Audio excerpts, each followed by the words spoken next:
Time ઓછો છે, પણ આજે સબમિશન હતું એટલે આજ સાંજ સુધીમાં થઈ જશે guarantee.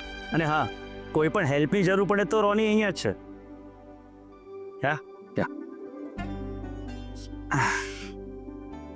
And by the way Shri, કંઈ ભૂલી ગયો તો કોંગ્રેચ્યુલેશન્સ મેરેજ માટે. લાસ્ટ વીક હતા ને? ના, 2 દિવસ પહેલા થયા છે. ઓહો, અને મેં તને અહીંયા બોલાવી લીધો. It's okay. આજે જ મારા પપ્પા પાસેથી સાંભળ્યું છે, જે માણસ કામની કદર નથી કરતો, કામ એની કદર નથી કરતો. એકદમ સાચી વાત છે. ચાલ, take care, by.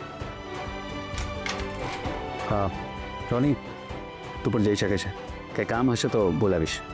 Sure sir, all the best. Thank you.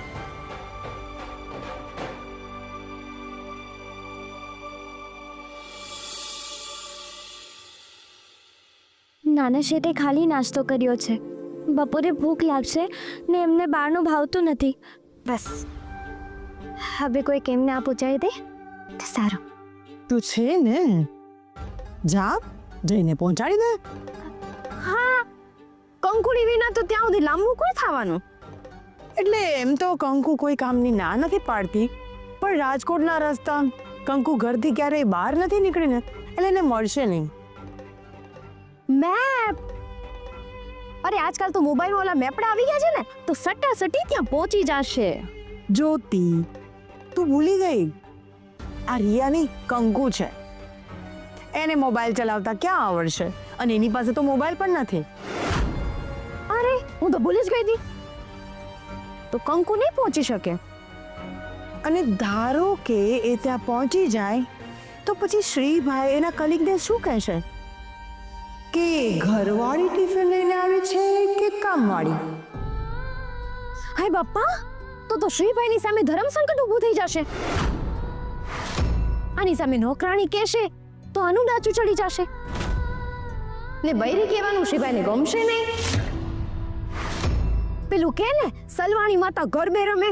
Jyoti, mummy બરાબર જ કહે છે કે શ્રીભાઈ માટે એ રિયા જ બરાબર છે, આ કંકુડી નહીં. ભાભી,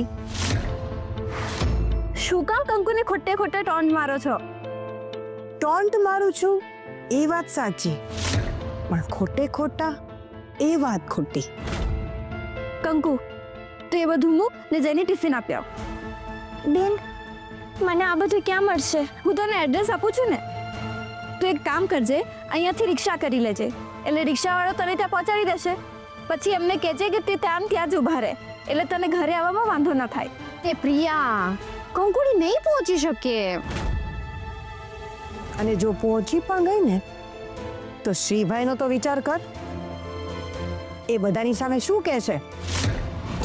એમનું નાક કપાશે. બેન, હું નથી જાતી, તમે આપી આવો. બેન, મારા લીધે નાના શેઠને નીચે જોવાનું થશે, તમે આપી આવો ને. અરે કંકુ, એવું કંઈ નહીં થાય, તું જા ને. હવે તો તું ભાઈની વાઈફ છો. બેન, મારે એટલે જ તો નથી જાવ. મને આવા હાલમાં કોઈ જોશે તો નાના શેઠને સાંભળવું પડશે. મારે નથી જવું. ભાભી સાચું જ કહે છે. તો શું તું ક્યારે ભાઈની સાથે બહાર જ નહીં જાય?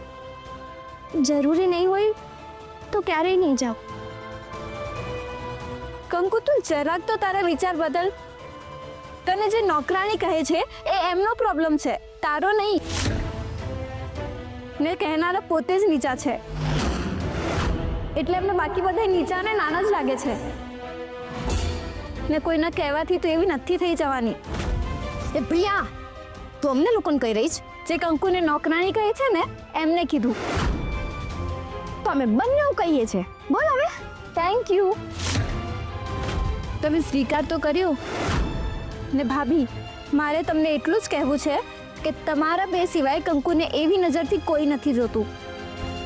જ્યોતિ, આ કંકુ સાથે રહી રહીને આ પ્રિયાની જીભ બહુ લાંબી નથી થઈ ગઈ? કંઈક વધારે પડતી જ. કંકુ, એક કામ કર, આ લે ચિઠ્ઠી, જા તો જઈ આવ. કંકુ, પ્રિયા સાચું જ કહે છે. હવે તો તું જ જા. તું જા ઓફિસમાં શ્રીભાઈના, અને ત્યાં જઈને જો, અને ત્યાં જઈને અનુભવ કર, પછી જ તને સમજાશે.